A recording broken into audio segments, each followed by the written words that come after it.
Dessous des cartes sur Télé 50 avec Jean-Marie Kassamba. Jean-Marie Kassamba, bonjour et bienvenue. Bonjour, M. Kibas. Voilà, loi électorale adoptée à la Chambre basse du Parlement congolais, envoyée à la commission PAJ pour examen en profondeur, jugée recevable, pas adoptée, jugée recevable et envoyée à la commission PAJ de l'Assemblée nationale. Affaire Perrault-Louara, qu'est du l'UNPC Kinshasa, tout court, la situation de l'UDPS. Matata Pondio, candidat déclaré depuis hier, il se prononce, l'homme, c'est des tâches de Joseph Kabila, on va en parler.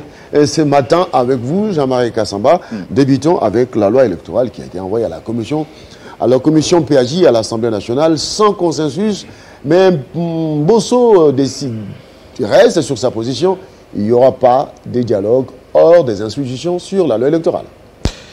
Bon, écoutez, j'ai lu un bon éditorial ce matin, d'Enawesh, d'ailleurs un excellent éditorialiste chez nous, qui parle du pays réel et du pays légal.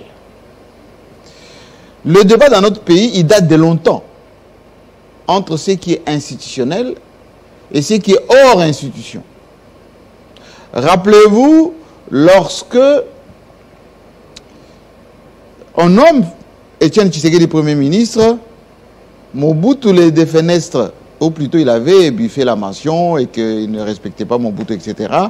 Mobutu a dit, bon, vous ne respectez pas ce qui est légal, institutionnel, on va te mettre de côté, on met Kengo à la place. D'abord Birindoa et puis Kengo, etc. Étienne Tshisekedi a gardé ce qu'il a appelé en son temps la majorité populaire, nationale, une certaine dynamique nationale. Et cela l'a entraîné jusqu'à devenir un grand leader au plan international, jusqu'à sa mort. Il vivait effectivement avec ce qu'il appelait l'onction populaire.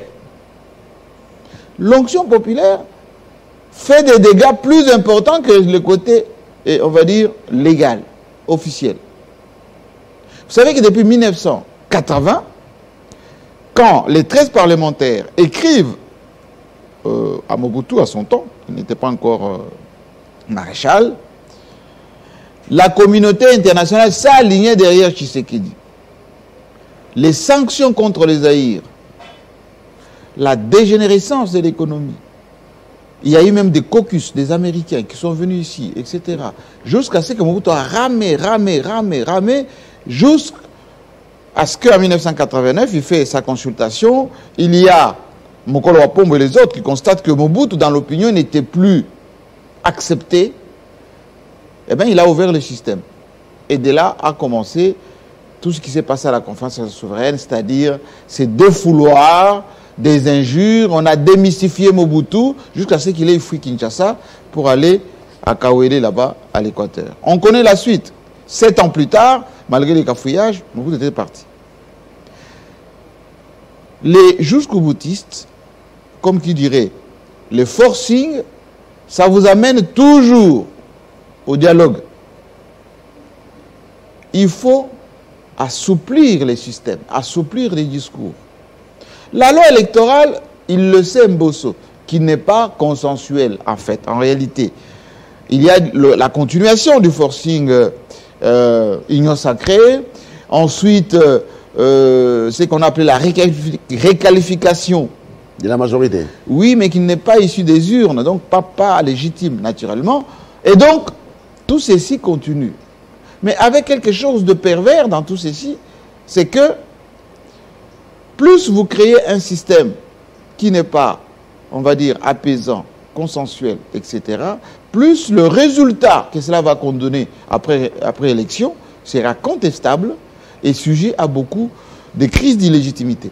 Alors, est-ce qu'on ne joue pas à l'usure du temps pour gagner en termes de temps avec les glissements?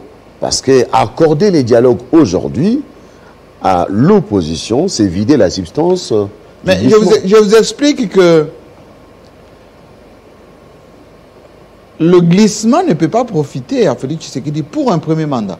Le glissement profite toujours pour le deuxième ou probablement troisième mandat. Pourquoi? Parce que la population va dire, il est venu avec des valeurs démocratiques, d'alternance, de respect de la Constitution. Lui-même, il ne peut pas trucider cela. Il ne peut pas être le fossoyeur de cela. Et c'est pour ça que vous voyez que le discours officiel du Premier ministre, hier encore, le ministre Mouyaya l'a dit, on va organiser les élections dans le délai constitutionnel. Mais tout le monde sait que le paramètre ne concourt pas à des élections dans les délais constitutionnels. Tout le monde le sait. Et personne ne l'a dit avant. Pourquoi? Parce qu'il ne faut pas dénaturer ce que je viens de vous dire. Autrement dit, Simboso, ce qu'il est en train de faire, est en train de, pour préparer, on va dire, le clan de Tshisekedi, pour que le clan d'en face, qui sera contestataire, ça va de la société civile jusqu'à tous ceux qui vont être consternés, comme Jean-Pierre Bemba, par exemple. Vous voyez qu'on n'a pas à extirper la disposition qui exclut celui qui a été condamné. Ça veut dire qu'il est mis de côté, on va dire, d'une manière stratégique. Même si Katumbi a pu réussir, parce que c'est Sang a fait un discours beaucoup plus musclé pour renvoyer dans les cordes Pouloulou et compagnie, eh bien, ce n'est pas encore fini pour la mise à l'écart de Katumbi. Matat, on en parlera tout à l'heure. Il a anticipé pour se bunkériser avec candidature à l'élection présidentielle. Et donc, tous ces gens-là, ils vont en quelque sorte constituer le front, comme ce qui s'est fait à Genval. Et qu'on le dise aussi à haute voix, Genval a fait mal à la majorité d'alors. C'est Genval qui a fait qu'on a pu avoir le dialogue de Kodjo à l'Union africaine. Genval a poussé. C'est Genval qui a fait que quand ils sont revenus à Kinshasa, eh bien, malgré ce qui s'est passé à l'Union africaine, la communauté internationale et les autres ont dit non, non, non, il faut voir Tshisekedi et ceux qui sont restés à limiter pour donner le dialogue de la Senko. Et donc, les jusqu'au boutistes, comment dire, les faucons, ne rendent pas service au président de la République. Les faucons ne rendent pas service, pourquoi? Parce que quand ils disent il faut y aller, dans ces pays on a toujours contesté, c'est pas grave, il n'y a jamais eu consensus, ils finiront par se ranger, ou plutôt les gens viendront à nous, parce que c'est nous qui aurons la signature, eh bien c'est sans compter avec l'existence, enfin l'existant, les bilans, les sociales, l'insécurité, pour ne pas dire la guerre, parce qu'on n'a pas encore déclaré la guerre à personne. Et donc, c'est pas bon. L'idéal aurait été d'ouvrir de passerelles vers Fayoulou, vers FCC de JKK, vers Katumbi, avec des assurances. Et vous allez voir que ça allait donner. Parce qu'au niveau de la CENI, aujourd'hui, il n'y a pas de dispositifs nécessaires pour faire les élections dans le temps. Le recensement, c'est-à-dire le fichier électoral, n'est pas encore nettoyé, il est obsolète celui-là. Ensuite, et surtout, cette loi électorale et la CENI et la Cour constitutionnelle n'inspirent pas confiance dans les chefs de beaucoup. Tout ceci fait que, si on ne fait pas attention, on va isoler le président. Et ce qui n'est pas bon. Ce qui peut être bien, c'est en ce moment-ci que le président joue le rôle de l'aigle. Autrement dit, il dit voilà, il s'est passé quelque chose à l'Assemblée nationale, tant mieux, dans la classe politique aussi. Il dit, je consulte. Il en a la possibilité et la Constitution lui donne le droit. Il peut le faire. À un moment donné, les Fayoul et les autres vont dire non, non, non, vous êtes juge parti, on ne viendra pas là-bas, etc. Eh bien, qu'il faut créer les passerelles souterraines, politique, diplomatie, pour que tout ceci apaisantisse les choses. Les forcings de la chaise vide, ça ne paye pas. La politique de l'autruche, ça ne paye pas. Les absents toujours tort, ça finit toujours par fragiliser celui qui pense qu'il a la signature, qu'en réalité, les frustrations d'en face vont le fragiliser. Donc, on n'est pas sorti de l'auberge. Pas du tout. Pas du tout, parce que les paramètres font que le peuple n'est pas suffisamment rassuré par le processus. Et donc, il ne faut pas faire la politique de l'autruche. C'est-à-dire que ça va bien alors que ça ne va pas. Parlons de l'affaire Perrault-Louara. Vous êtes président de l'UNPC Kinshasa. Perrault-Louara, un journaliste évoluant à Kinshasa. Ça fait parler la dalle. Perrault-Louara, qui a tenu des propos, qui a analysé la situation, qui a dit des choses qu'on n'aimerait pas dire sur ce plateau pour des raisons purement d'éthique. En tant que président de l'UNPC Kinshasa, votre réaction? Écoutez, moi je pense que tout ce que j'ai toujours professé dans ce pays, depuis d'ailleurs que je suis rentré, parfois les gens écoutent et n'écoutent pas. Tout ceci remonte à 1990. Qu'est-ce que ça veut dire? Lorsqu'on quitte les temps de parti unique, il y avait naturellement la presse dite officielle, nationale, la ETNC, enfin le ZZRT de l'époque, les journaux comme Salongo et Lima, qui ne parlaient que de Mobutu positivement. On a créé ce qu'on appelle la presse rouge. À l'époque, les Umoja, les Phares, Tempête des Tropiques, tous ceux-ci sont venus après rejoindre cette presse rouge, avec les Mouboyaï, avec, je peux vous en citer beaucoup, qui étaient dans cette presse rouge. Qui faisait quoi cette presse rouge? La culture, notamment de l'opposition d'alors, de Tshisekedi et les autres, c'était la diabolisation de Mobutu, c'est-à-dire la démystification, soulignée. Il faut démystifier, il faut diaboliser pour être dans l'opinion, pour être accepté dans l'opinion. Et il y a cette presse qui s'est emparée de cette culture d'insultes, allez, de jungle, de pratiques qui ne cadrent pas avec l'éthique et la déontologie professionnelle. Et à un moment donné, on a épousé cette presse-là.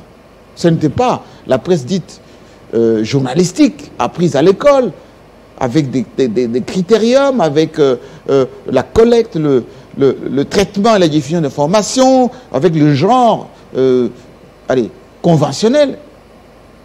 On a trouvé dans l'opinion que c'était normal d'insulter le président de la République, de le démystifier, de le mettre à nu, de lui traiter de tout. Qu'est-ce qu'on n'a pas dit sur le maréchal Mobutu? Y compris sa propre maladie. Vous savez qu'il y avait même la monnaie ici qu'on appelait prostate. La monnaie. Le prostate, c'était quoi? La maladie de Mobutu. Il est mort du cancer de prostate. Ça n'a offusqué personne. Enfin, une bonne partie. On a traité Mobutu de monstre. On a traité Mobutu de... qui n'était même pas la mère, le fils de son père. Enfin, tout le monde disait qu'on ne connaît pas le père de Mobutu. Qui maman est né en 1928, Mobutu né en 1930. C'est pas normal. Mobutu c'était un centrafricain, soudanais, etc. On trouvait que démystifier Mobutu était normal. On arrive avec Mouzé, Laurent Désiré Kabila. Lui n'a pas eu beaucoup de temps. Mais aussitôt qu'en 1998, il s'est des Rwandais, il a été traité de dictateur, etc. Vous savez, la danse là qu'on appelait...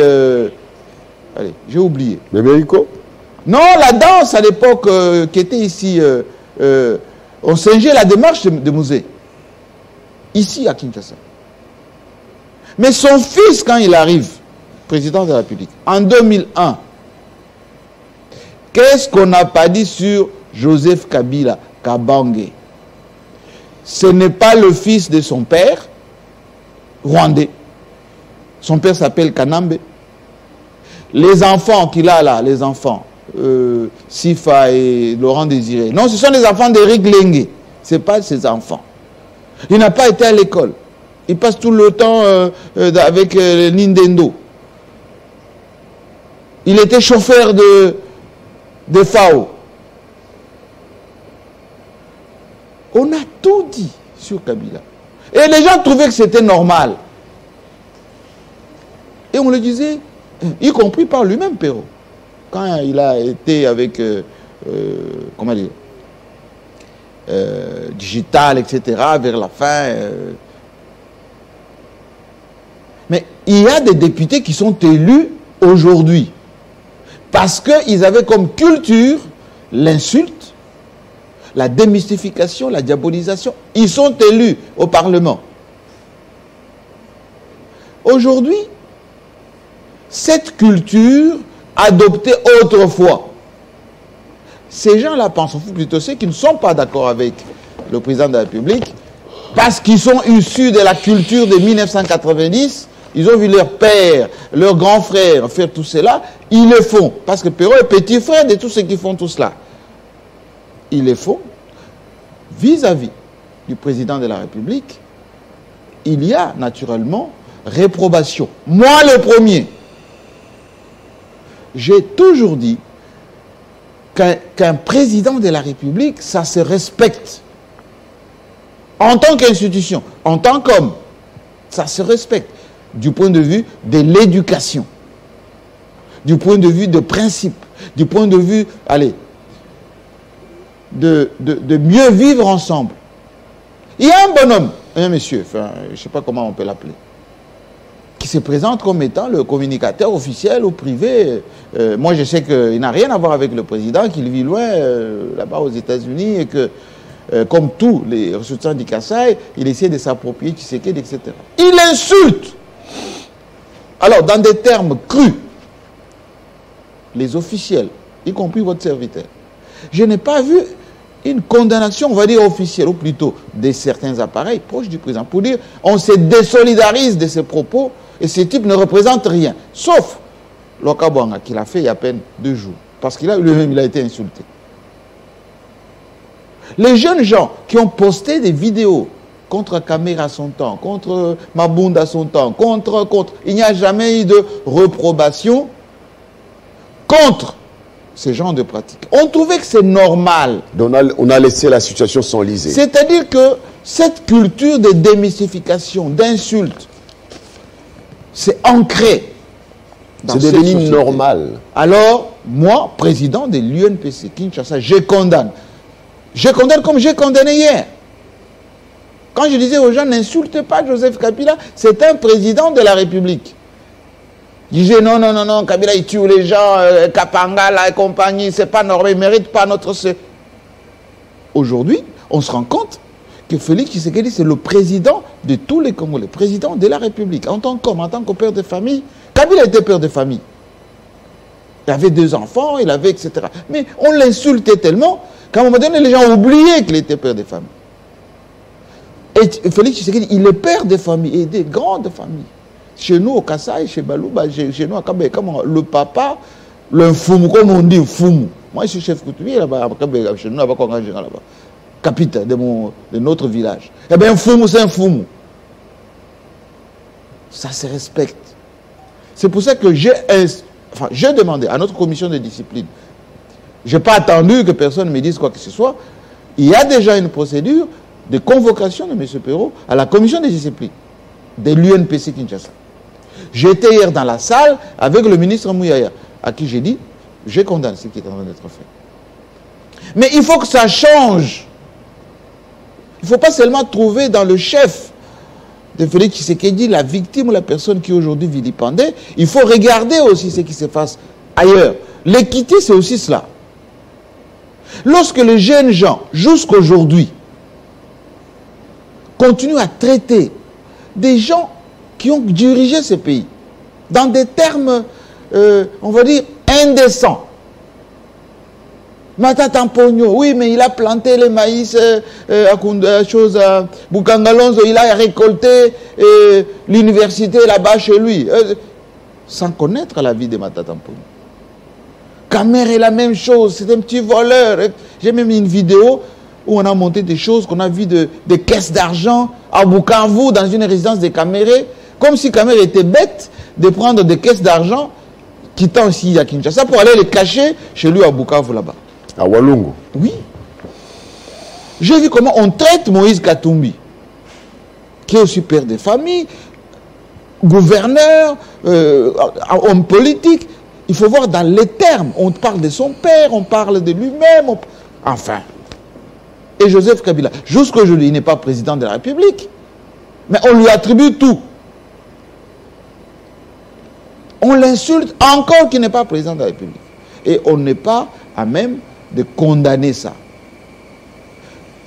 Ce que vous reprochez à l'autre, comme on dit chez moi en Chirouba, quand tu vois dans l'œil de ton voisin, tu vois une petite paille comme ça, en fait, un petit grain de sable. Mais tu ne regardes pas le gros paille qui est dans ton œil. C'est ça que tu ne comprends pas. Ce qu'a fait Perrault, c'est consécutif à ce que j'ai toujours dit. Nos jeunes gens, ou plutôt la presse rouge, parce que maintenant on commence à la faire manger. Elle mange mal. Les Blancs, quand les Sénènes André Mirado, quand les Ahmed Ben Yamed de Jeune Afrique, ils venaient chez Maréchal Mobutu ici. Ils repartaient avec des cartons d'argent, des millions de dollars. Il y a un journaliste de Figaro qui avait écrit un livre pour Mobutu, Rémieux pour ne pas le citer, d'unité pour l'Afrique. Eh bien, on lui a donné des millions. Jamais on a vu ce type-là en train de déblatérer, comme Mobutu était l'alpha et l'oméga du monde entier. Les jeunes gens aujourd'hui, on leur donne des miettes. Mais ils vont se transformer en troubadours. On va dire, plus que le roi lui-même. Mais il mange mal, comme on peut dire trivialement. Il mange mal. Il mange peu, il crie beaucoup. Vous pouvez faire de la communication pour quelqu'un tout en restant sobre. Alors, l'UNPC va... L'UNPC l'a déjà convoqué. C'est pour ça que je demande à ceux que les gens qui veulent l'invective, il faut absolument le retrouver, il faut absolument le punir. C'est une fausse démarche. On va le victimiser, on va en faire un héros national. Là, les ambassades, ils vont sauter dessus, ils vont le récupérer, ils vont l'exfiltrer du pays, si ce n'est pas fait. Et dès là où il sera, il va être grand monsieur. Et là, il va poster des vidéos. Aujourd'hui, avec les réseaux sociaux, on n'a pas besoin. Bokecho premier, là, ou Bokecho, ouais, en Bokoma. Il fait du mal tout en restant en Belgique. Pourtant, il n'est rien du tout, Bokecho. Lui, intellectuellement, Perrault, il peut faire mal parce que non seulement il a un bon langage, il peut utiliser les termes journalistiques. Et tous ceux qui sont contre Tshisekedi vont l'approvisionner suffisamment, même y compris du camp, même c'est du proche de Tshisekedi. Parce que hier, ceux qui entretenaient les combattants contre Kabila, c'était les proches de Joseph Kabila. Aujourd'hui, on sait que dans l'entourage de Félix Tshisekedi, beaucoup jouent le double jeu. Et il ne faut pas faire de Perrault Louara ce qu'on appelle ces journalistes anti-système, anti-Tshisekedi, pour chasser. Les Blancs n'aiment que ça. Les Occidentaux vont sauter sur l'occasion et vous allez voir qu'il aura des papiers facilement, il va avoir le système de circulation facilement. Alors que le genre journalistique qui est adopté, pas seulement par lui, il y en a d'autres ici à Kinshasa, qui se mettent devant leurs petits caméscopes, leurs petits téléphones, qui commencent à vomir des choses qui n'ont rien à voir avec le journalisme. Et donc je pense que c'est le lieu d'appeler ces journalistes de Kinshasa, que moi je préside, je dirige, attention à ce que vous faites. Si vous êtes du côté de l'opposition, vous voulez analyser ce qui se passe du côté du pouvoir, faites-le avec des termes journalistiques, avec le genre journalistique, tout en respectant l'éthique et la déontologie professionnelle.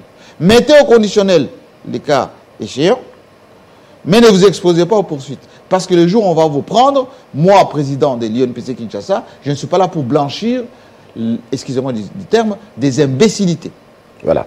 Que vous soyez du côté de la majorité, autrement dit, du pouvoir, il ne faut pas comment dire, allez, déverser dans les médias des humiliations, des imputations dommageables.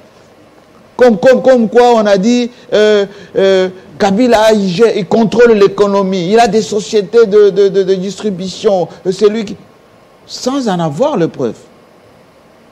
Sans en avoir le preuve. Parce que vous le dites, oui, je dis comme ça parce que je suis protégé par le pouvoir, personne ne va m'amener en prison, même si on m'amène en prison, on va me sortir de là. Mais la roue, elle tourne.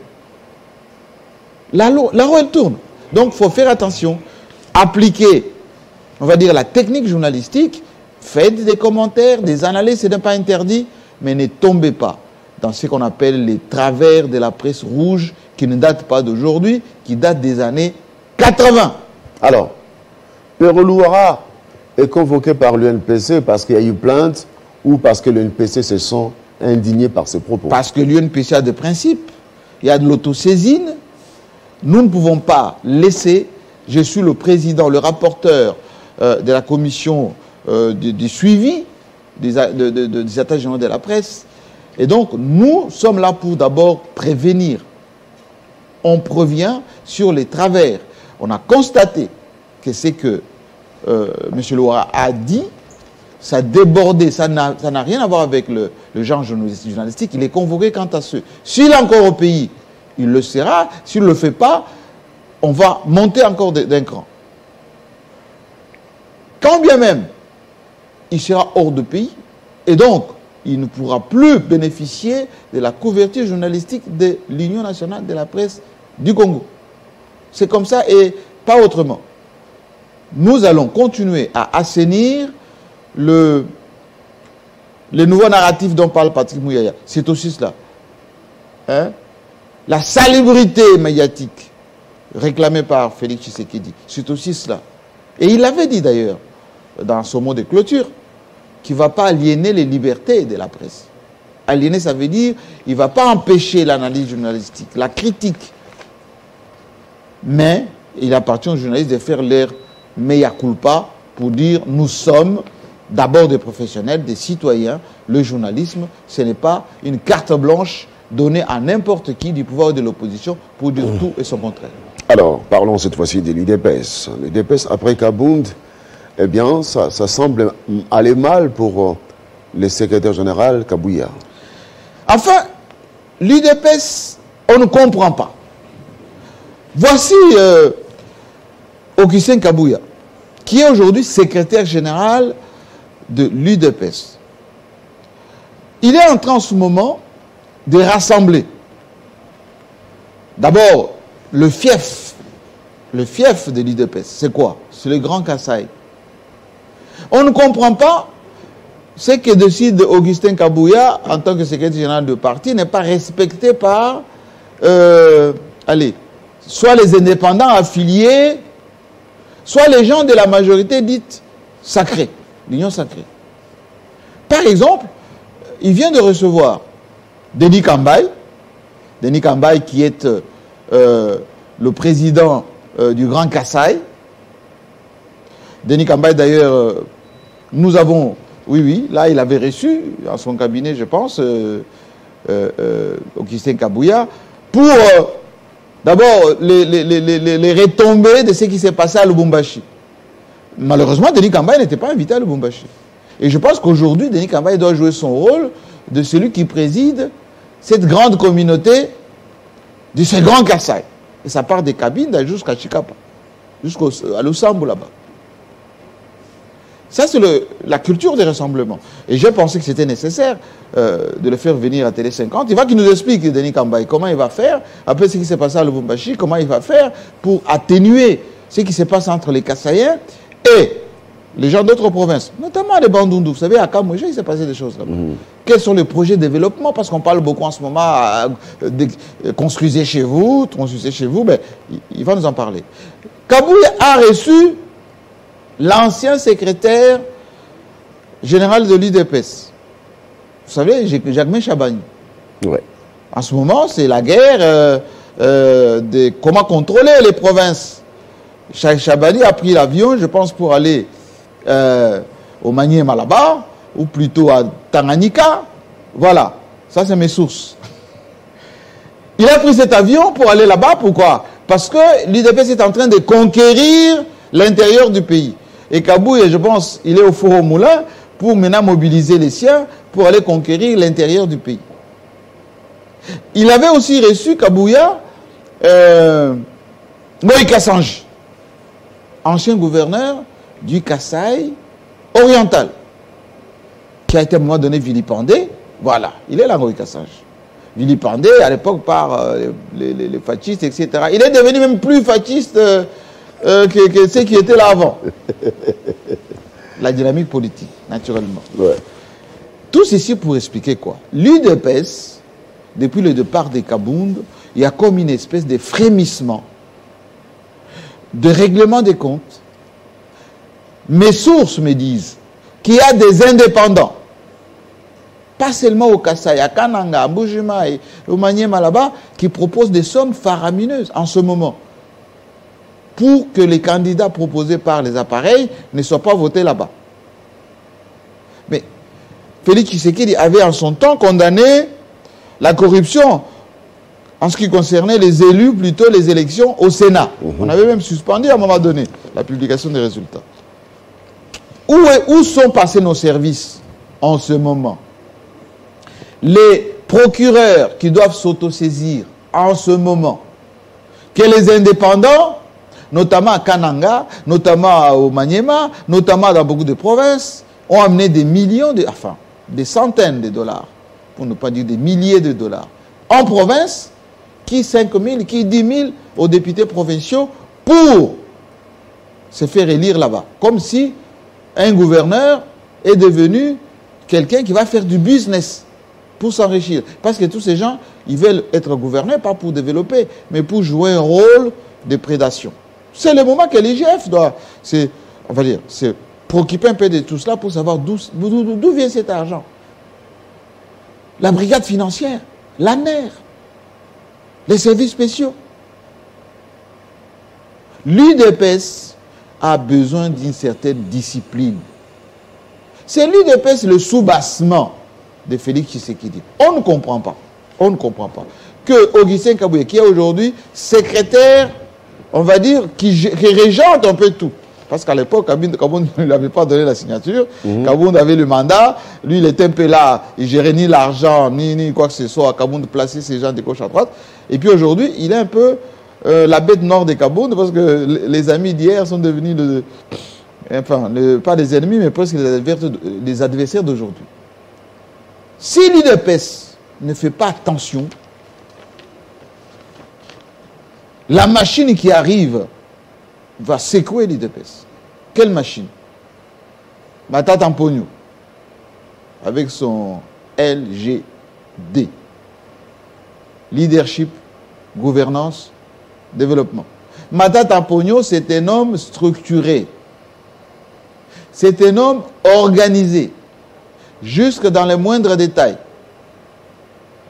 Matata Mponyo, ce qui s'est passé hier, c'est comme qui dirait, en Europe, on parle de coming up. Qu'est-ce que ça veut dire? Il s'est dévoilé. On le soupçonnait, Matata Mponyo, à l'époque, quand il était au PPRD. Ah non, il ne joue pas franc jeu. Est-ce qu'il a créé un parti politique? Est-ce qu'il était candidat président de la République? Aujourd'hui, il est effectivement chef d'un parti politique. Vous voyez, maintenant on sait pourquoi il portait la cravate rouge et blanc. Chemise blanche, cravate rouge. Son parti, c'est les rouges et blancs. Un peu comme Caméré, comme Bahati, comme... je vais vous en citer comme ça, les pays. PT. Comment? Parti travailliste. Oui, Matata Mponyo. Mais ce qui a été hier extraordinaire, c'est que la salle a refoulé du monde. Il y en avait autant à l'intérieur qu'à l'extérieur. Matata Mponyo a présenté son parti. Regardez, Mouzé. Il a rendu hommage. Oui, on était invités pour constater tout cela en tant que patron de presse. Et on a vu tout ceci de près. Et donc, ce qu'a fait Matata Mponyo, c'est la fois à double titre pour lui. Un, il s'est libéré des appareils à l'époque du PPRD. Il s'était un peu retiré des faucons, on va dire, du FCC.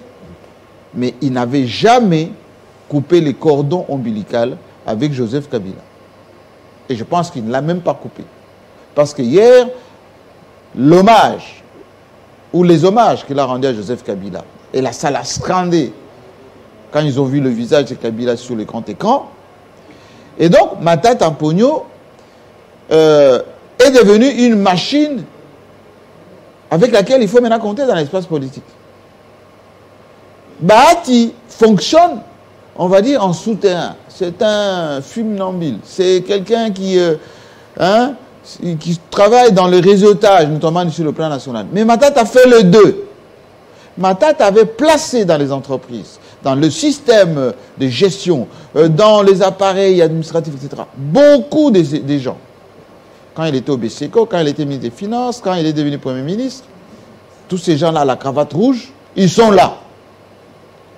Matata a des liens, pour ne pas dire un réseau panafricain, international, très élaboré. Et donc, il suffit qu'il actionne tout cela. Et puis, l'un des atouts de Matata, c'est la jeunesse.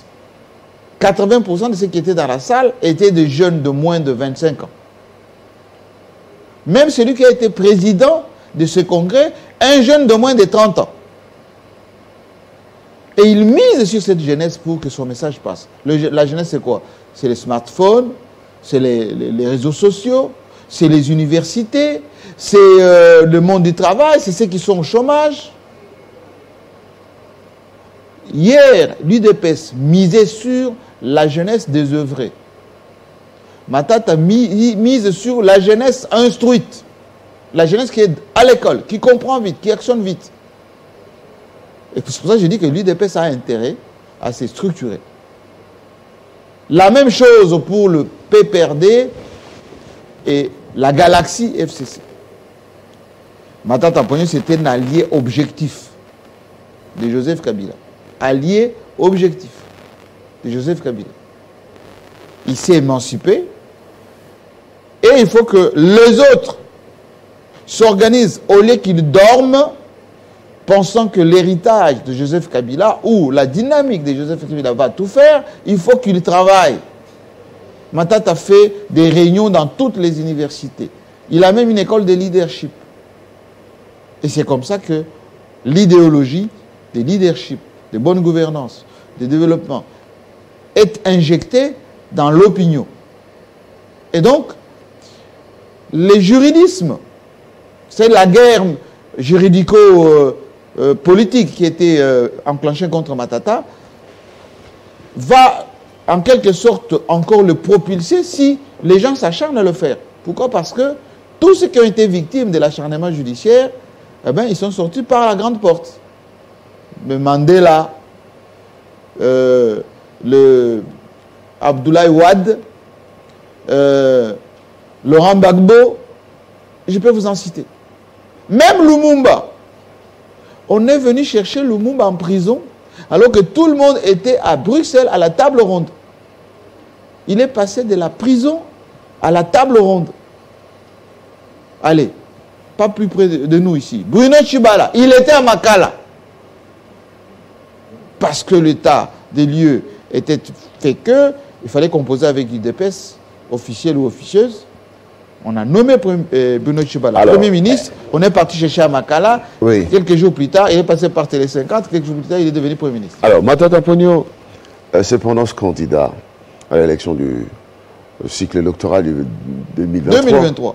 Mais est-ce que Matata Ponyo ne se prononce pas pour, n'est-ce pas, désormais, lorsqu'on l'invitera, il va porter cette casquette de candidat président. Il est déjà candidat président. Oui, il est candidat président. Oui. Mais l'invité s'il est invité par la justice congolaise, ça sera à double casquette cette fois-ci, parce qu'il s'est donné une autre je dirais même, statut d'homme politique, candidat président de la République. Eh bien, les officines peuvent interpréter ça mal. Je vous dis que ce qui a grandi Moïse Katumbi, c'est lorsque Katumbi est devenu candidat président de la République avant l'heure. C'est un narratif qui fait mal. Lorsque un politicien se déclare candidat président de la République, il se met au même niveau que le président de la République en fonction. Il devient son challenger et tout ce qui peut être fait contre lui devient de l'acharnement. De l'acharnement et de la guerre politique. Ça s'est vérifié avec Laurent Gbagbo et Houphouët-Boigny. Ça s'est vérifié avec Etienne Tshisekedi et le maréchal Mobutu. Ça s'est vérifié avec Sassou Nguesso et Lissouba même. Sassou Nguesso était ancien président, mais je peux vous le dire, ça s'est vérifié avec Guillaume Soro en ce moment, avec Ouattara. Et Matata Mponyo, désormais candidat président de la République, tout ce qui va être fait contre lui sera fait parce qu'on veut l'empêcher pour qu'il soit candidat président de la République. Et c'est pour ça que j'ai dit que je conseille à ceux qui pensent qu'on peut diminuer Matata Mponyo pour qu'il ne soit pas un challenger en 2023 sur le plan judiciaire, que c'est une fausse route, c'est une mauvaise stratégie. La bonne stratégie, c'est de les rencontrer sur le programme politique, sur les actes qu'il peut poser aujourd'hui, qui peuvent le fragiliser demain. Parce que là, ça va être quoi? L'association des candidats présidents de la République. Katumbi, candidat président de la République, allez, pourchasser parce qu'on veut passer par la double nationalité, pour ne pas dire de père et de père et de mère, etc. Jean-Pierre Bemba, candidat président de la République, on veut le mettre de côté parce qu'il a été condamné à la CPI. Et voilà. Vital Kamere, candidat président de la République, même si ce n'est pas encore prononcé. Oui, il a été condamné. D'ailleurs, son cas judiciaire aussi longtemps qu'on n'a pas encore réjugé cette affaire. On peut le réchauffer à tout moment. Donc, il faut qu'il soit dans les rangs, sinon, il aura des soucis. Bati Lukwebo, candidat président de la République. Même s'il a dit qu'il va s'aligner derrière Tshisekedi, mais on sait que c'est un Maradona, entre guillemets. À un moment donné, il va dire, oui, allez, je prends ma liberté parce que je suis brimé, comme il a l'habitude de se victimiser à chaque fois. Et donc, c'est un stratège. Et donc, tous ces gens constituent un danger pour 2023. Et donc, il faut plutôt fonctionner autrement. Fonctionner autrement, c'est-à-dire sur le plan du bilan. Le bilan, c'est le bilan qui peut tuer tous ces gens en tant que candidat président de la République. Un bon bilan. 2, il faut qu'il y ait la suprématie de l'application du droit. L'état de droit dont parle Félix Tshisekedi. C'est la suprématie de cela. Le droit intemporel. Vous savez, il y a une lettre là, que Kaka a dit, c'est un fake news qui est sorti sur l'affaire Matata. Ouais. Cour de cassation qui est écrit au président de la République, la lettre est mise en veilleuse, ensuite on se pose la question comment elle a fuité la lettre et se retrouve en Belgique. Et Matata, comme il connaît la valeur des scandales, paf, il a sorti, voici le président était au courant, on veut maintenant accélérer la procédure contre moi, je précipite ma sortie en tant que candidat président de la République. Ça fait mal. Parce que le chef de l'État, là, il n'est pas garant du bon fonctionnement, qui laisse la justice faire son travail. Il y a eu interférence, parce que hier même, Matata Mponyo, durant son intervention, il a interpellé plus d'une fois la ministre de la Justice, garde des Sceaux. Et donc, aujourd'hui, ce qui est plus important, et il faut que les gens écoutent, c'est qu'il faut sortir le président Tshisekedi de la politique politicienne. La politique politicienne, c'est la politique de vouloir faire des petits coups pour piéger les adversaires. Il a la possibilité, il lui reste encore 2 ans, le président Tshisekedi, de faire des choses d'une manière désintéressée, d'une manière républicaine. Et ça peut fonctionner. Parce que sinon, ça va le mettre dans ce qu'on appelle la NAS, l'étau, qui sera obligé de négocier, mais à la dernière minute. Comme ça a été le cas de Joseph Kabila à la Senko, où ses propres hommes ont signé, parfois contraints et forcés, que le président des rassemblements devait venir de l'opposition, que le premier ministre devait venir de l'opposition, que le président en cours, en fait, en exercice, ne pouvait pas se représenter, un certain nombre de choses. Or, aujourd'hui, le président Tshisekedi a encore une certaine marge de manœuvre pour sortir de là. Voilà. Allez, on va terminer avec l'Ukraine. La guerre en Ukraine qui risque d'avoir de prendre beaucoup plus le temps que voulu. Faux. Poutine, stratège de son État, avait prévu tout ceci. Et il est en train d'appliquer son plan avec beaucoup de maestras, de quoi il s'agit, M. Tchibasso? On l'a toujours dit ici. Poutine, qui était encerclé à toutes les portes, Biélorussie, plutôt Pologne, toutes ces petites républiques-là, ex-soviétiques, qui étaient partis communistes à l'époque, Poutine avait dit à l'OTAN, n'avancez pas, n'avancez pas. L'Occident n'a fait qu'avancer, a placé des missiles aux portes. Il en restait une seule porte, l'Ukraine. Et même en Ukraine, on avait créé là-bas des révolutions ou des couleurs, là. Vous vous rappelez, Maïdan, machin, comme on avait fait en Géorgie, comme on avait fait à l'époque dans d'autres républiques. Poutine avait dit aux Occidentaux, là c'est les chiffons rouges, là c'est la ligne rouge. Il ne faut pas trop exagérer. On avait placé beaucoup de choses en Ukraine, M. Tchibasso. Des laboratoires, des missiles, des bases arrières. Tout. Et il restait quoi? Quelques semaines pour qu'on attaque par le Donbass là-bas, la Russie, pour neutraliser la Russie, etc., etc. Poutine a anticipé.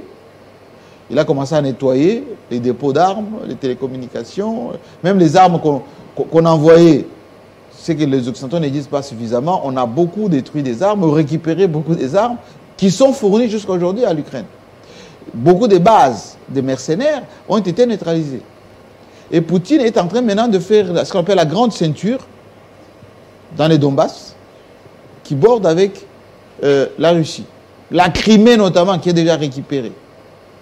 Et l'Ukraine de demain, ça ne sera pas l'Ukraine d'hier. Et les Occidentaux... Ça sera amputé de... L'Ukraine a été maintenant par Poutine nettoyée suffisamment. Il est resté l'armée qui était... Enfin, la fameuse unité, là, néo-nazie, comme on le dit, c'est parti se réfugier dans un complexe industriel avec des sous-sols, il y a plein d'armes dedans, plein de choses, de militaires. Ils sont en train... C'est un peu le... À Mariupol, là-bas, ils sont partis se réfugier là-dedans. Ils avaient pris d'abord des civils comme boucliers.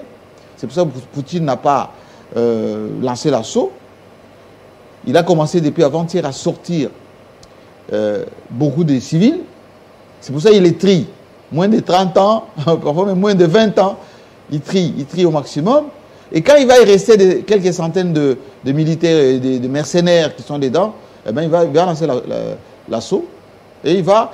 Tout ce qui veut qu'avant le 8, parce qu'il y aura un grand défilé à Moscou, Place Rouge, où Poutine va montrer ses muscles, eh bien, avant, il faut que ces coins-là de Mariupol, notamment ces complexes industriels, se rendent. Et c'est les images avec ces militaires qui se rendent. Il y a beaucoup qui se sont déjà rendus, ils ont des images, etc. Mais ils veulent ces symboles-là pour montrer qu'on a le contrôle maintenant de tout ce que vous avez placé là-bas. Mais en Occident, il y a la crise. On ne le dit pas assez. Les prix ont augmenté, beaucoup de sociétés sont en difficulté, mais l'Union européenne continue à acheter le gaz russe. Ils sont même en train de voir comment payer ces gaz en roubles, parce que la Chine, l'Inde, toutes les grandes puissances, même l'Indonésie, eh bien, sont du côté de Poutine. Voilà comment va le monde, c'était la thématique d'aujourd'hui. On a parlé de la loi électorale, l'affaire Perro-Louara, la situation de l'IDPS. Matata Mponyo, candidat aux élections de 2023. Merci beaucoup, Jean-Marie Kassamba. Merci à vous. Et on n'avait pas dit un petit mot, par exemple, sur Jean-Pierre Bemba et Moïse Katumbi. Ce que je peux vous dire est que si Bemba sent qu'il va être exclu d'une manière stratégique, comme c'est en train d'être fait avec cette loi électorale, il va quitter l'Union sacrée. Il a déjà mis un peu de côté financièrement, et puis on connaît comment ça fonctionne. Si Katumbi se rend compte qu'il y aura encore une autre manœuvre pour le mettre de côté, il va quitter l'Union sacrée. Et les députés et les ministres vont dire, bon, nous on reste, hein, comme les Lutondo et compagnie, ça sera la rengaine comme d'habitude. Il faut sortir de la politique d'exclusion en faisant la vraie politique de production pour l'économie soit d'abord au rendez-vous avant les calculs politiciens. Merci beaucoup, mesdames et messieurs. Ça n'est donc fini avec Jean-Marie Kassamba, les dessous des cartes. Eh bien, dans quelques instants, ce sera les infos en langue, la rédaction en langue des Télé 50 pour la présentation des informations en Tchoulouba, en Kikongo, à Lingala et en Swahili. Au revoir. Je vous retrouve demain, le matin, avec le même plaisir. Merci.